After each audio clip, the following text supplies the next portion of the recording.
सो आज की क्लास का क्या टॉपिक है? Work done in thermodynamic system. तो कल हम लोगों ने पढ़ा था कि थर्मोडायनेमिक सिस्टम होता क्या है, और बेसिकली फिर सिस्टम किसको कहते हैं, हमारा सराउंडिंग क्या होता है, यूनिवर्स क्या होता है। तो इन सब फॉर्मूलेज के इन सब डेफिनेशंस को हम लोगों ने देखा था। अब हम लोग आज की क्लास में देखेंगे कि जो हमारा थर्मोडायनेमिक सिस्टम था उस पे वर्क डन कैसे किया जाता है, या फिर वर्क डन उस पे होता कैसे है। या जैसे हमारा जो पिस्टन और सिलेंडर का हमने एग्जांपल लिया था थ्रू आउट द चैप्टर, हम लोग उसी एग्जांपल पे स्टिक रहेंगे। तो उस पे या तो वर्क डन किया जा सकता है या वो खुद वर्क डन कर सकता है। So thermodynamic system can do the work done और someone can do work done on the thermodynamic system. तो हम लोग इसको कहते हैं work done by the system and work done on the system. तो इस पूरे प्रोसेस को आज हम लोग देखेंगे।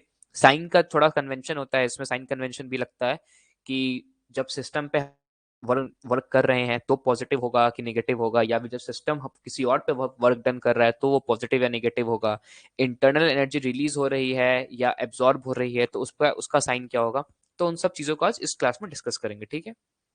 चलिए, तो आज भी क्लास भी पूरी थ्योरेटिकल होने वाली है। बहुत सारे थ्योरीज के बारे में हम लोग पढ़ेंगे, मतलब theory I mean in the sense की डेफिनेशंस के बारे में। तो पहले देखते हैं थर्मोडायनेमिक प्रोसेस क्या होता है। So in the thermodynamic process, pressure, volume, temperature, and entropy of the system change with time. Thermodynamic process is said to take place if change occurs in the state of a thermodynamic system. ठीक है। अब इसमें एक नया term आया है, entropy. Entropy क्या होता है? एंट्रोपी को हम लोग आगे की क्लास में चेक कर रहे होंगे। एंट्रोपी पूरा का पूरा अपने आप में एक टॉपिक बन सकता है, एंट्रोपी। तो एंट्रोपी को छोड़ करके भी बाकी चीजों पे फोकस करते हैं कि एक ऐसा प्रोसेस जिसमें प्रेशर, वॉल्यूम और टेम्परेचर टाइम के साथ चेंज करता है उसको हम लोग कहते हैं थर्मोडायनेमिक प्रोसेस, ठीक है। और अगर आप देखेंगे तो आपके सराउंडिंग में जितने भी फिनोमिनन हो रहे हैं ना, नेचुरल फिनोमिनन, सब के सब कहीं ना कहीं थर्मोडायनेमिक प्रोसेस ही है। आप अपनी पानी को बॉईल कर रहे हैं तो वो एक थर्मोडायनेमिक प्रोसेस है। आपका वेदर चेंज हो रहा है वो एक थर्मोडायनेमिक प्रोसेस है। आप बलून को जो फोड़ते हैं वो एक थर्मोडायनेमिक प्रोसेस है, क्योंकि सब जगह कहीं ना कहीं प्रेशर, वॉल्यूम या जो टेम्परेचर है सिस्टम का वो चेंज हो रहा है, ठीक है। तो हर एक चीज आप एक थर्मोडायनेमिक प्रोसेस की कैटेगरी में डाल सकते हैं। अच्छा, thermodynamic process is said to take place if change occur in the state of a thermodynamic system। तो जो ऊपर बात कही है उसी का एक सिंप्लीफाइड वर्जन है कि जब भी हमारे सिस्टम के अंदर कोई भी चेंज होगा ना तो हम कहेंगे कि वहां पे एक थर्मोडायनेमिक प्रोसेस आया है। अब चेंज किस तरीके से हो सकता है, तो ऊपर जो मेंशन किया गया है कि चेंज, प्रेशर का चेंज, वॉल्यूम का चेंज, टेम्परेचर का चेंज या फिर एंट्रोपी का चेंज। एंट्रोपी मैंने आपको छोड़ दिया कहने को। तो प्रेशर, वॉल्यूम और टेम्परेचर का चेंज होगा तो हम लोग कहेंगे कि एक थर्मोडायनेमिक प्रोसेस हुआ है। अब जो मैंने साइन कन्वेंशन की बात की थी, कुछ साइन कन्वेंशन होते हैं, sign convention used for the study of thermodynamic process. अब देखो, इसमें सबसे पहला heat gained by the system को हम लोग पॉजिटिव मानते हैं और हीट लॉस बाय सिस्टम को नेगेटिव मानते हैं। अच्छा, बाय द वे इन चीजों को याद रख लेना। याद अगर नहीं भी रखोगे तो समझ के याद कर लेना, तो क्योंकि ये एग्जाम में बहुत काम आने वाले हैं। जब भी आप फॉर्मूला लगाएंगे ना, तो फॉर्मूला के साथ साथ फॉर्मूला सबको ही को याद होता है। जो लोग 90% लोग जो गलती करते हैं वो यही करते हैं कि वो साइन कन्वेंशन को ढंग से नहीं लगा पाते हैं। जैसे अगर मैं आपको कहूं कि, हाँ, अगर मैं आपको कहूं कि मान लीजिए आपको दो प्रोसेस दिया हुआ है और दोनों की प्रोसेस की वैल्यू तो 80 और 80 ही थी, ठीक है। पर साइन कन्वेंशन लगाने पे ना एक +80 आ रहा था, एक -80 आ रहा था, और इन दोनों का सम करना था तो फाइनल क्या आ जाएगा? फाइनल 0 हो जाता। पर कोई बच्चा जिसको साइन कन्वेंशन की नॉलेज नहीं होती है वो 80 और 80 तो निकाल लेता है फॉर्मूला से, पर जब इसको प्लस करता है तो ये 160 निकल के आता है। तो अब देख रहे हैं कितना लार्ज चेंज है आंसर में। और एग्जामिनर इतना स्मार्ट है ना, वो ये भी ऑप्शन रखेगा और ये भी ऑप्शन रखेगा। और जैसे ही बच्चा साइन लैंग्वेज में हल्का सा गड़बड़ करेगा वो 80 + 80 160 मार के आ जाएगा और उसका आंसर गलत हो जाएगा, ठीक है। तो एग्जामिनर को पता होता है कि बच्चे 80 सबको ही निकाल लेगा, कोई डाउट नहीं है उसमें। वो साइन लैंग्वेज में गड़बड़ करेगा, साइन कन्वेंशन में गड़बड़ करेगा, तो वहां पे वो ऑप्शन को उस तरीके से सेट करता है। तो साइन कन्वेंशन को बहुत ध्यान से देखिएगा। अब आते हैं कि क्या है ये, ठीक है। तो हीट गेन्ड बाय सिस्टम को हम लोग पॉजिटिव कहते हैं। देखो, जब भी आपका सिस्टम में एनर्जी जा रहा है तो उसको पॉजिटिव समझना, और अगर सिस्टम से एनर्जी निकल रहा है तो उसको नेगेटिव मान के चलना। अब हीट गेन्ड बाय सिस्टम क्या है? अगर सिस्टम कुछ हीट लेगा तो उसकी एनर्जी बढ़ेगी। जैसे अगर आप गैस पे या आग पे किसी पानी को रखते हैं तो क्या होता है, उसके अंदर हीट के फॉर्म में एनर्जी जा रही है, और एनर्जी जाने की वजह से क्या होता है, वो पानी गर्म होता है, फिर वो पहले बॉयल होता है, फिर वो खौलता है, और फिर वो वेपोरेट कर वेपर फॉर्म में चेंज हो जाता है, ठीक है। तो इस प्रोसेस में क्या हो रहा है कि हीट गेन हो रहा है सिस्टम में, सिस्टम को हीट जा रहा है। तो अगर कभी भी सिस्टम को हीट जा रहा है ना, तो उसको हम लोग प्लस हीट कहेंगे, मतलब कि अगर सिस्टम में हीट जा रहा है तो प्लस यू मानेंगे, ठीक है, एनर्जी प्लस में है। हीट लॉस्ट बाय सिस्टम, अगर सिमिलरली सिस्टम कोई हीट लॉस कर रहा है तो उसको माइनस, क्योंकि ये लॉस में है। तो अगर गेन है तो पॉजिटिव और लॉस है तो नेगेटिव, जो सिंपल सा फंडा होता है। अब देखो, work done by a system, work done by a system को पॉजिटिव मानते हैं, ये सबसे इंपॉर्टेंट है। Work done bye a system and work done on a system, work done bye system को हम लोग पॉजिटिव मानते हैं, और work done on the system को हम लोग नेगेटिव मानते हैं। अब ये क्या है, तो देखो, जो हमारा पिस्टन का एग्जांपल है, उस पिस्टन के एग्जांपल पे आओ। ये आपका ट्यूब हो गया, यहाँ पे आपका पिस्टन हो गया, ठीक है, ये हो गया पिस्टन। अब इसमें पानी है या एयर है, ठीक है, जो भी मान सकते हो आप, ठीक है। अब दो तरीके का चीज हो सकता है इसमें, या तो ये पिस्टन हिलेगा, तो दो तरीके से हिल सकता है। पिस्टन नीचे की ओर जाएगा, पिस्टन नीचे की ओर जा रहा है, मतलब क्या हो रहा है कि पिस्टन मेरे वाटर को ना कंप्रेस कर रहा है, या मेरे एयर को कंप्रेस कर रहा है। तो पिस्टन क्या कर रहा है, मेरे सिस्टम पे वर्क डन कर रहा है, मतलब मेरे सिस्टम पे पिस्टन वर्क डन कर रहा है, तो ये क्या हो जाएगा, work done on the system, on the system. क्यों, क्योंकि पिस्टन नीचे की ओर आ रहा है, वो हमारे सिस्टम को कंप्रेस कर रहा है। तो ये हो गया work done on the system. जब सिस्टम पे कोई वर्क डन कर रहा है तो हम लोग इसको क्या कहेंगे, निगेटिव। तो work done on the system negative. अब इसको याद कैसे रखोगे, तो देखो, समझ लो पिस्टन और सिस्टम ना दो इंसान हैं, आपस में लड़ रहे हैं। अब अगर आपको कोई मारेगा, ये जो सिस्टम है, ये आप हो, और ये जो पिस्टन है ये आपका दुश्मन है। अगर आपका दुश्मन आपको मारेगा तो आप पे वो वर्क डन कर रहा है, अगर वो आपको मुक्का मार रहा है तो आप पे कुछ वर्क डन कर रहा है। तो मुक्का मार रहा है तो क्या होगा, आपको चोट लगेगी, तो आपका नेगेटिव में चला गया। तो वही चीज है कि अगर कोई सिस्टम पे वर्क डन कर रहा है तो वो नेगेटिव है। अच्छा, अपोजिट क्या होगा कि ये पिस्टन ऊपर की ओर चला जाए। पिस्टन ऊपर की ओर कब जाएगा, जब ये जो वाटर है ना, ये एक्सपैंड करना शुरू करेगा, और धीरे धीरे धीरे धीरे यहाँ से पिस्टन को पुश करने लगेगा। जब ये ऐसे पिस्टन को पुश कर रहा होगा तो इसको हम लोग क्या कहेंगे, work done by the system. क्यों, क्योंकि अभी पिस्टन ऊपर की ओर जा रहा है, पिस्टन ऊपर की ओर नहीं जाता, वो तो नीचे की ओर जाता है नेचुरली, पर वो ऊपर की ओर जा रहा है, अपोजिट जा रहा है, तो मतलब सिस्टम कोई वर्क डन कर रहा है पिस्टन पे, सिस्टम पिस्टन को ऊपर की ओर पुश कर रहा है, ठीक है। तो यहाँ पे क्या work done by the system है। हमारे इंसान वाले एग्जाम्पल से आप क्या समझ सकते हैं कि आप हैं और आपने पिस्टन को थप्पड़ मारा है या मुक्का मारा है, तो अब आपका ये पॉजिटिव पॉइंट हो जाएगा ना, तो ये हो जाता है पॉजिटिव। तो work done on the system negative होता है, और work done by the system positive होता है। हीट का तो आप समझ गए कि अगर हीट सिस्टम ने गेन किया है तो प्लस हीट होगा, सिस्टम ने अगर लूज किया है तो माइनस हीट होगा। सिमिलर तरीका है इंटरनल एनर्जी का, अगर इंटरनल एनर्जी बढ़ रही है तो पॉजिटिव, और डिक्रीज हो रही है तो नेगेटिव। जो मैंने आपको बताया था कि एनर्जी हमेशा अगर हमारे पास आ रही है, एनर्जी अगर बढ़ रहा है किसी भी फॉर्म में, हमारा हीट के फॉर्म में हो चाहे इंटरनल एनर्जी के फॉर्म में, अगर हमारा एनर्जी बढ़ रहा है तो ये मेरा पॉजिटिव होगा हमेशा। और अगर मेरी एनर्जी घट रही है तो ये मेरा हमेशा क्या होगा, नेगेटिव साइन में जाएगा, ठीक है। तो एनर्जी बढ़ रही है तो पॉजिटिव, एनर्जी घट रही है तो नेगेटिव। चलिए, यहां तक किसी को कोई डाउट है?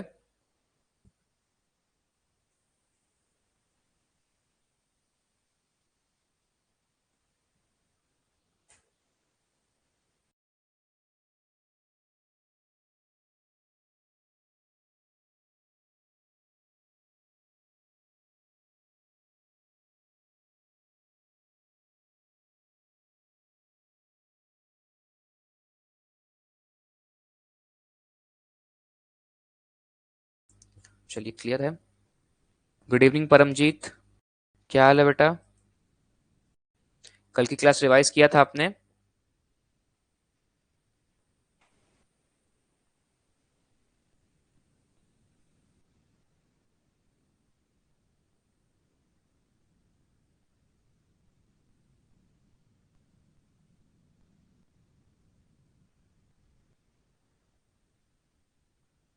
परमजीत, मेरी आवाज आ रही है आपको? आई एम फाइन, ओके, बढ़िया। कल की क्लास रिवाइज किया था ना आपने? कल की क्लास में कोई डाउट नहीं था? सब कुछ समझ में आ रहा था आपको?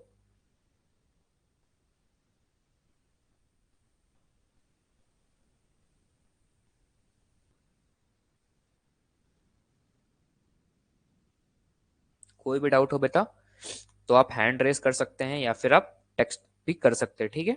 तो मैं आपका डाउट क्लियर कर दूंगा। चलिए, अब आते हैं पीवी डायग्राम क्या होता है। तो देखो, in the equation of state of a gas PV is equal to NRT, two thermodynamic variables are sufficient to describe the behaviour of a thermodynamic system. जो हमने कल की क्लास में बात करी थी कि PV is equal to NRT में मैं एन को कांस्टेंट मानता हूं और आर को कांस्टेंट मानता हूं। मेरा जो नंबर ऑफ मोल्स है और जो गैस कांस्टेंट है उसको मैं कांस्टेंट मान रहा हूं। तो वेरिएबल क्या बचा मेरे पास? पी, वी और टी। अब जब पी, वी और टी तीन वेरिएबल है ना, तो इसमें से कोई दो के हेल्प से ही मैं अपने थर्मोडायनेमिक सिस्टम के बिहेवियर को जज कर सकता हूं। क्यों? क्योंकि जैसा बाकी दो बिहेव कर रहे होंगे, तीसरा उस पर डिपेंडेंट रहेगा, क्योंकि तीन ही डिपेंडेंट वेरिएबल है आपके। अब पी और वी अगर मुझे पता चल जाएगा तो मैं टी निकाल सकता हूँ, या सिमिलरली वी और टी पता है तो पी निकाल सकता हूँ, या फिर प्रेशर और टेम्परेचर पता है तो वॉल्यूम निकाल सकता हूँ, ठीक है? तो तीन आपके पास डिपेंडेंट वेरिएबल है जो कि कांस्टेंट नहीं है, वेरिएबल है। तीन वेरिएबल है तो उनमें से कोई दो ही सफिशियंट है मुझे अपने थर्मोडायनेमिक के सिस्टम के बिहेवियर को जज करने के लिए। अब इस दो में तीन में से ना जो सबसे ज्यादा यूज तरीका होता है वो होता है पीवी डायग्राम बना करके। पीवी मतलब प्रेशर वॉल्यूम डायग्राम बना करके। तो आप क्या करते हैं, एक एक्सेस पे प्रेशर को लेते हैं, एक एक्सेस पे वॉल्यूम लेते हैं, to be precise Y axis पे प्रेशर लेते हैं और एक्स एक्सेस पे वॉल्यूम लेते हैं, ठीक है? तो एक पीवी डायग्राम बनाते हैं और आप अपने सिस्टम का ना एक ग्राफ ड्रॉ करते हैं कि आपका सिस्टम कैसे प्रेशर और वॉल्यूम में चेंज कर रहा है, और उसी प्रेशर और वॉल्यूम के चेंज पे डिपेंडेंट होता है आपका टेम्परेचर का चेंज, ठीक है? If any two of the three variables P, V and T are known, then the third can be calculated. Basic सी बात है। PV diagram is a graph between the volume V and the pressure P of the system.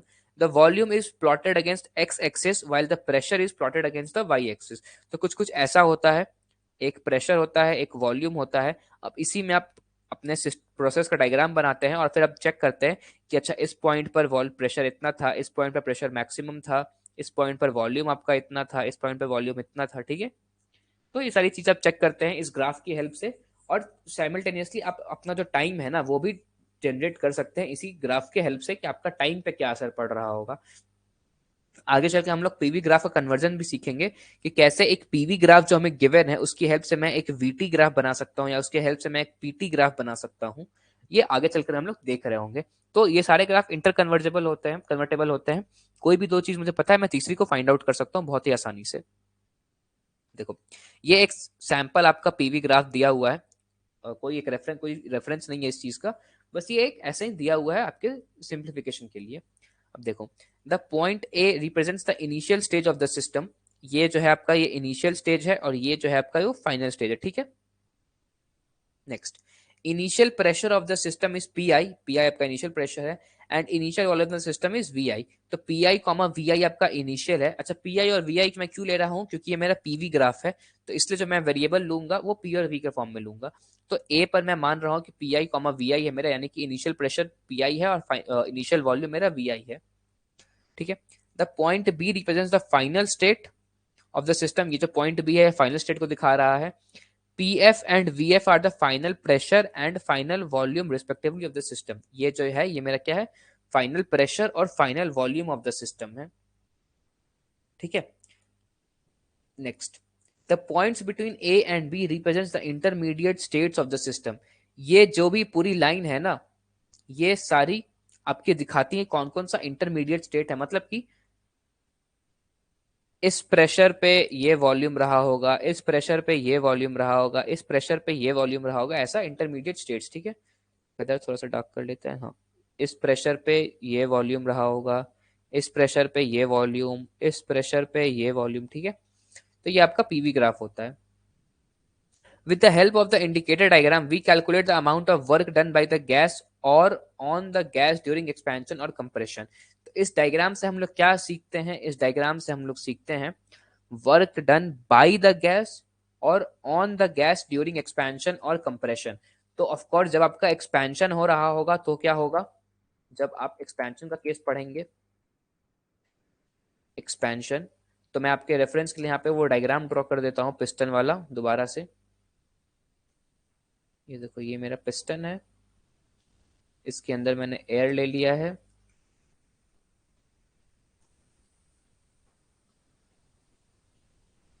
ठीक है, अब देखो जब इसका expansion होगा तो क्या होगा, ये ऊपर की ओर जाएगा तब ये एक्सपैंड कर रहा होगा ना। एक्सपेंशन मतलब इसकी वॉल्यूम बढ़ रही है। तो एक्सपेंशन में क्या होगा, work done by the system, क्यों, क्योंकि सिस्टम इसको ऊपर की ओर ठेल रहा है। तो एक्सपेंशन प्रोसेस क्या होता है, work done by the system. और जब सिस्टम वर्क डन करता है तो क्या होता है, प्लस डब्ल्यू। ठीक है, वर्क डन पॉजिटिव होता है। सिमिलरली अगर आपका कंप्रेशन होगा तो कंप्रेशन के केस में क्या होगा, ये जो पिस्टन है ये डाउन आएगा, नीचे की ओर आएगा, यानी कि ये अब वाटर को कम कर रहा है या फिर एयर जो है उसको कम कर रहा है। तो ये क्या कर रहा है, ये हमारे सिस्टम के ऊपर वर्क डन कर रहा है।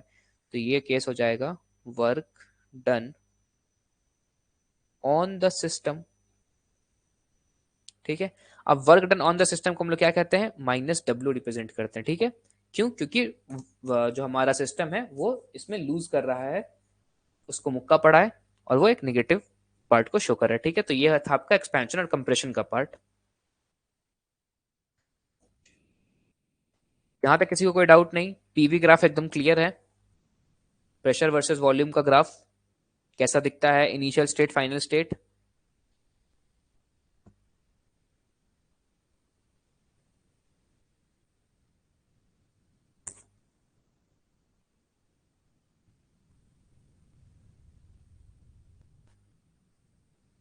चलिए, अब आते हैं कुछ प्रोसेसेस पर।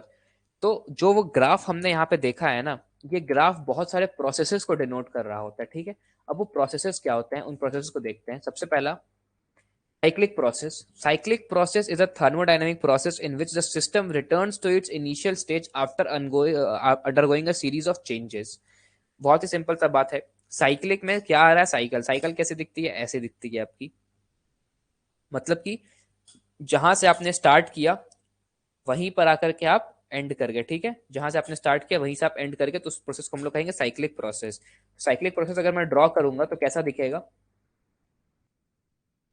अगर आपका पीवी ग्राफ है ये, प्रेशर वर्सेस वॉल्यूम का ग्राफ, अगर वो कुछ ऐसा दिखता है, मान लो ये पॉइंट ए है और ये पॉइंट बी है, यहाँ से चले यहाँ आ गए। ठीक है, तो ये आपका एक साइक्लिक प्रोसेस को डिनोट करता है, साइक्लिक प्रोसेस। ठीक है, नेक्स्ट, नॉन साइक्लिक प्रोसेस क्या होगा। Non cyclic process is a process in which system does not return to its initial stage. तो बहुत ही बेसिक सी बात है, जो हमने पिछला वाला केस देखा था जहां पे ए और बी अलग अलग पॉइंट्स थे, वहां पे सिस्टम नहीं आया था अपने ओरिजिनल पोजीशन पे, तो उसको हम लोग क्या कहेंगे, वो नॉन साइक्लिक प्रोसेस है। ठीक है, कि एक बार जहां से चलना शुरू हुआ वहां पे वापस दोबारा रिटर्न करके नहीं आया। ये देखिए, ए से चलना शुरू किया था, बी पहुंच गया, ये एक नॉन साइक्लिक प्रोसेस है। अगर ये यहाँ से वापस कंटिन्यू करके यहाँ पहुंच जाता है ना, तो इसको हम लोग साइक्लिक प्रोसेस कहते हैं। ठीक है, तो ये वहां नहीं पहुंच रहा है तो इसको हम लोग नॉन साइक्लिक प्रोसेस कहते हैं। ये तो इजी थी। नेक्स्ट, क्वासी स्टैटिक और इक्विलिब्रियम प्रोसेस। अब कई बार एग्जाम में क्या होता है ना, इक्विलिब्रियम का क्वासी स्टैटिक लिख देता है, तो ये इसका लैटिन नेम है, इसको याद रखिएगा कि इक्विलिब्रियम प्रोसेस को क्वासी स्टैटिक भी कहते हैं। कई बार एग्जामिनर इस चीज पे कंफ्यूज करता है बच्चों को, क्वासी स्टैटिक बच्चे ज्यादातर कुछ कभी कभी भूल जाते हैं चीजों को, तो ध्यान नहीं रहता कि क्वासी स्टैटिक क्या होता है, तो इसलिए। ठीक है, नेक्स्ट, तो quasi static is a thermodynamic process in which proceeds extremely slowly such that at every instant of time the temperature and pressure are same in all parts of the system. अब equilibrium process होता है ये क्या होता है ना, ये बहुत ही स्लो प्रोसेस होता है, और ये इतना स्लो होता है ना कि हर एक इंस्टेंट पे टेम्परेचर और प्रेशर वो पूरे पार्ट में सेम रहता है। अब ये काम कैसे करता होगा, जो डीएक्स हम लोग पढ़ते हैं ना, ये उस डीएक्स की तरह काम करता है। अब सपोज करो यहाँ पे मेरा, इस पॉइंट पर मेरा प्रेशर पी है, टेम्परेचर टी है और वॉल्यूम वी है। ठीक है, अब मैंने क्या किया, टेम्परेचर को हल्का सा बढ़ाया है और इसको हल्का सा बढ़ा करके मैं यहां पर ले आया हूं। ठीक है, इस पॉइंट पे अब मेरा प्रोसेस तो हुआ है, सिस्टम पे जरूर कुछ ना कुछ या तो वर्क डन हुआ है, या work done by the system है, या ऑन द सिस्टम है, क्योंकि प्रोसेस तो यहाँ पे हुआ है। टेम्परेचर तो बढ़ा है, पर जो टेम्परेचर बढ़ा है ना यहाँ पे, मान लो ये T1 टेम्परेचर पे था, यहाँ T2 टेम्परेचर है, इसके रिस्पेक्ट में प्रेशर कितना बढ़ा होगा, सम पॉइंट्स में बढ़ा होगा, मान लो P प्लस 0.0000 समथिंग बढ़ा होगा। तो इसको मैं अप्रोक्सीमेटली P लिख सकता हूँ, सिमिलरली इसको वॉल्यूम को मैं अप्रोक्सीमेटली V लिख सकता हूँ। तो देख रहे हो ये एक सिस्टम, यहाँ पे एक वर्क डन तो हुआ है, एक प्रोसेस तो था ये, पर इसमें प्रेशर और जो वॉल्यूम है वो तो सेम रह गया हर इंस्ट। अब ऐसे ही छोटे छोटे हर हर जगह बढ़ाते जाओ, यहाँ पे बढ़ाया, फिर थोड़ा सा यहाँ बढ़ाया, यहाँ बढ़ाया, तो सब जगह ना आपका प्रेशर ऑलमोस्ट ऑलमोस्ट सेम ही आ रहा है, और वॉल्यूम भी। तो प्रेशर और वॉल्यूम हर जगह ऑलमोस्ट ऑलमोस्ट सेम आ रहा है।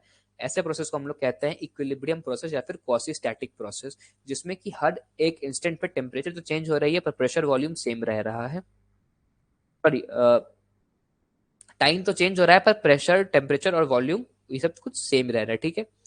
Every instant of time the temperature and pressure are the same in all parts of the system, ठीक है।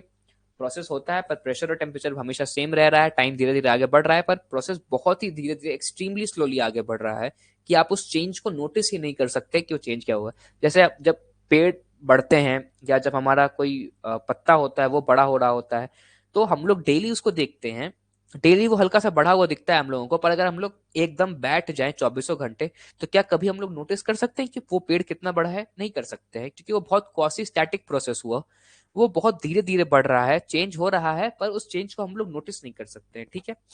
तो ये था क्वासी स्टैटिक प्रोसेस। अब होता है एक रिवर्सिबल एंड इरिवर्सिबल प्रोसेस। तो इसके बारे में हम लोग तो बचपन से ही पढ़ते आ रहे हैं कि क्या होता है reversible irreversible. A reversible process is one in which the changes in heat and work of direct processes from initial to a final state are exactly retraced in opposite sense in the reverse process, and the system and surroundings are left in their initial state. इतनी लंबी सी जो English लिखी हुई है इसका मतलब क्या है कि मान लो मैंने एक प्रोसेस थर्मोडायनेमिक प्रोसेस को अंडरगो किया, ठीक है। अब उस प्रोसेस में क्या हुआ ना, मान लो मैं ए से बी जा रहा हूं एक थर्मोडायनेमिक प्रोसेस करके, ठीक है। यहाँ पे मेरी प्रेशर P1 थी, वॉल्यूम V1 थी, टेम्परेचर T1 था, यहाँ पे वो P2 V2 और T2, ठीक है। तो मैं ए से बी चला गया। अब मैं क्या बोल रहा हूं ना, कि मैं वापस बी टू ए आऊंगा, और इस तरीके से आऊंगा कि जब मैं वापस ए पे पहुंचू ना, तो ये वापस P1 V1 और T1 हो जाएगा। तो इस प्रोसेस को हम लोग कहेंगे रिवर्सिबल प्रोसेस, ठीक है। इस प्रोसेस को हम लोग कहेंगे रिवर्सिबल प्रोसेस। अब रिवर्सिबल प्रोसेस में एक्चुअली हुआ क्या, तो देखो, जब मैंने स्टार्ट किया ए से, मैंने कुछ एनर्जी गेन किया, कुछ प्रेशर गेन किया, कुछ टेम्प और कुछ वॉल्यूम गेन किया, तो मैं पहुंच गया बी पे। अब मैं उस जो भी चीजें मैंने गेन करी हैं उन सबको निकाल रहा हूं अपने अंदर से, प्रेशर को डिक्रीज कर रहा हूँ, वॉल्यूम डिक्रीज कर रहा हूँ, टेम्परेचर डिक्रीज कर रहा हूँ, तो मैं वापस कहाँ आ जाऊंगा? ए पे आ जाऊंगा।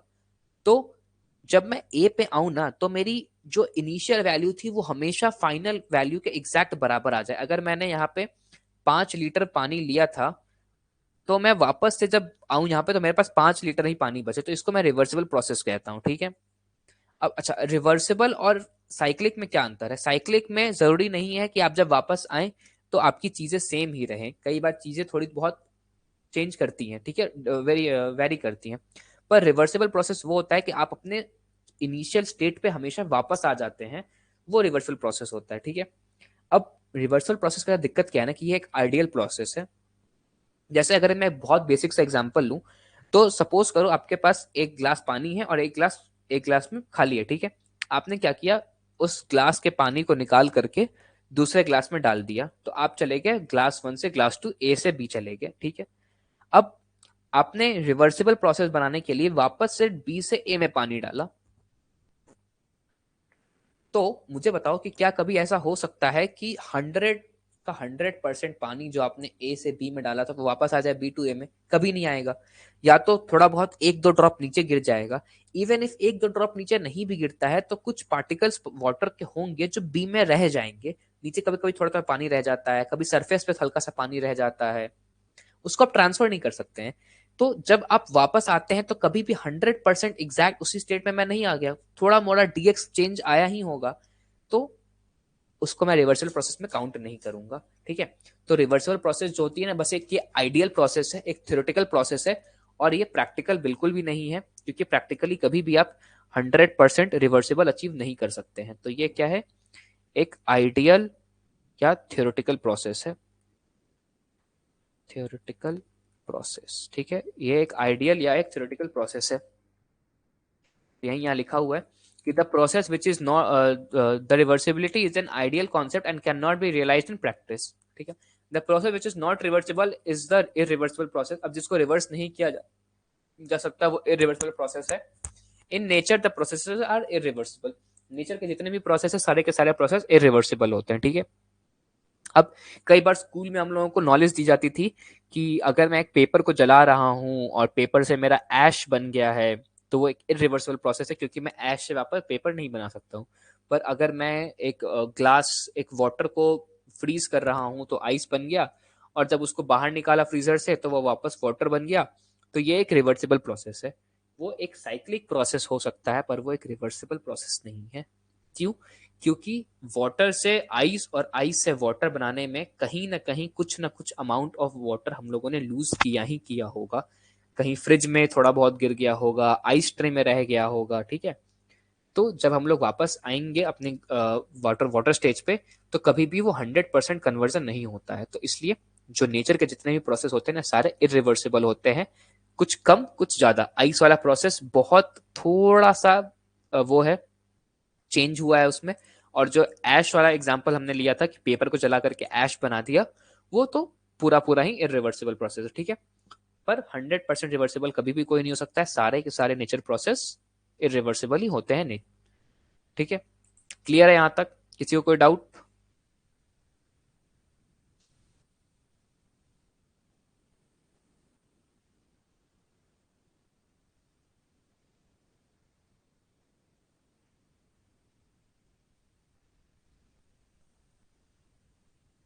Reversible and irreversible process, cyclic process, कहीं किसी को कोई डाउट है? Clear sir?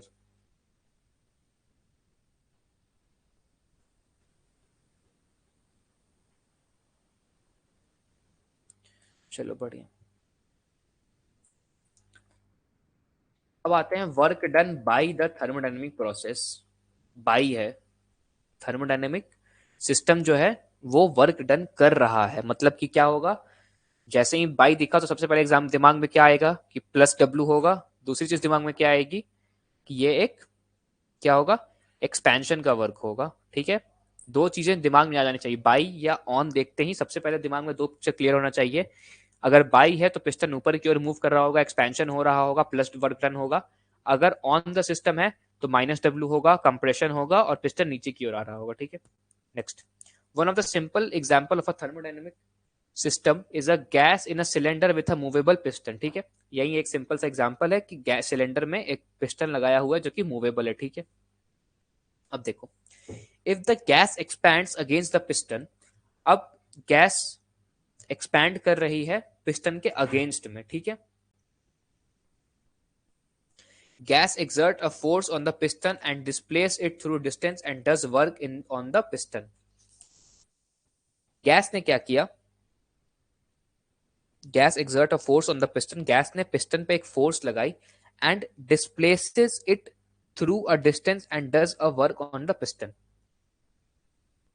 तो इसको डिस्प्लेस किया गया, यहां से गैस ने प्रेशर लगाया, फोर्स लगाया, और इस यहाँ पे जो प्रेजेंट था ना पिस्टन उसको हिला करके यहाँ पे ले आया, ठीक है। तो ये जो इसकी एग्जिस्टिंग वॉल्यूम यहां तक थी अब उसकी वॉल्यूम बढ़ करके इस एरिया तक हो गई, ठीक है। तो एक्सपेंशन का वर्क दिख रहा है हम लोगों को, ठीक है। और ये तो हमारा दूसरा केस है, when piston moves inward work is done on the gas. ये हमारा आगे का केस है जिसमें कि क्या होगा, work done on the thermodynamic process होगा। तो पिस्टन क्या होगा, पिस्टन ऊपर से नीचे की ओर आ रहा होगा। जब हम बाई द सिस्टम की बात कर रहे हैं तो क्या कर रहे हैं हम लोग, ठीक, ये जो हमारा पिस्टन था ये क्या हुआ, एक्सपेंशन हुआ है और प्लस वर्क डन हुआ है।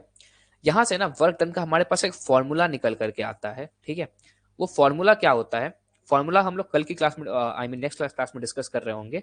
पर वो फॉर्मूला क्या होता है वो देखो, ये दिख रहा है, ये डीएक्स एरिया है आपका, ठीक है। ये यहाँ से यहाँ बहुत छोटा सा चेंज होता है ना, ये तो यहाँ पे आपको बड़ा दिख रहा है, अगर आप रियल लाइफ में देखोगे तो ये हल्का सा इतना पतला सा चेंज होगा, तो उसको dx मानते हैं हम लोग, ठीक है।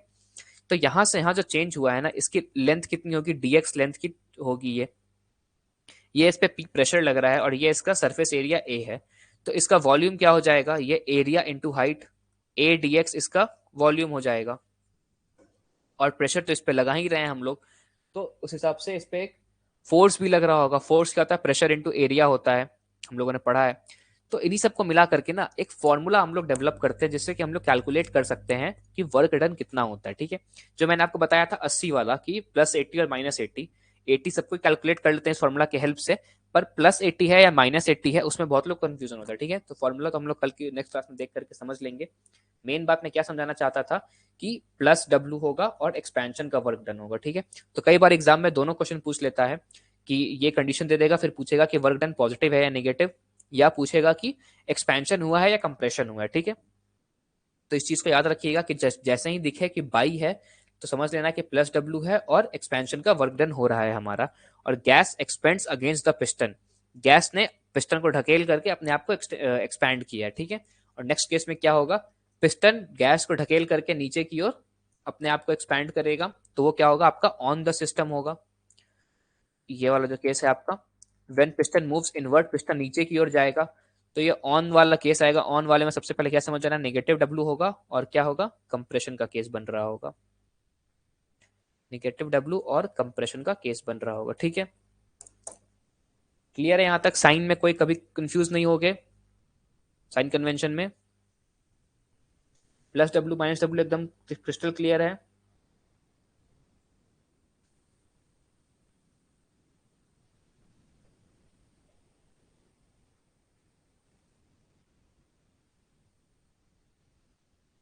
चलो ठीक है, फिर मिलते हैं नेक्स्ट वीक। केम में उल्टा, एग्जैक्टली यस। आधे बच्चों को इसलिए भी कंफ्यूजन होती है क्योंकि केमिस्ट्री और फिजिक्स दोनों उल्टी है। केमिस्ट्री में जो हमारा work done by the system होता है ना, ये जो मैंने आपको बताया, क्या